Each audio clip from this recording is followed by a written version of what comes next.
Pemerintah Jepang mulai mengkhawatirkan akan eratnya hubungan militer Rusia dan Korea Utara.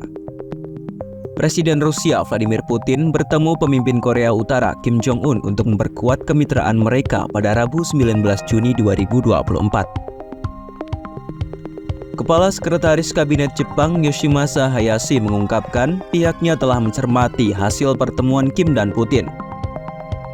Yoshimasa menyebut salah satu isi perjanjian itu, Rusia tak menghapus klausul kerjasama militer dengan Korea Utara yang berpotensi melanggar resolusi Dewan Keamanan PBB.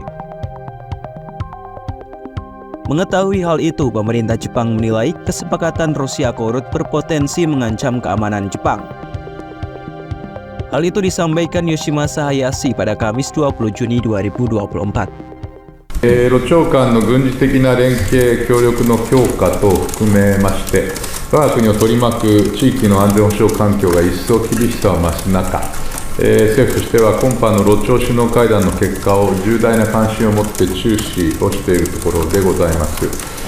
ご質問に含まれていたものも含めまして、今回署名されたとされる条約については、その内容を説明する立場にはございませんが、プーチン大統領が関連の国連安保理決議への直接的な違反となりうる北朝鮮との軍事技術協力を排除しなかった点は、我が国を取り巻く地域の安全保障環境に与えうる影響の観点からも深刻に憂慮しております。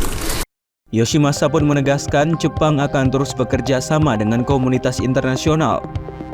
Mereka pun mendesak agar program rudal balistik nuklir Korea Utara agar dihentikan. Selain itu, kekhawatiran juga datang dari sejumlah sekutu Amerika Serikat.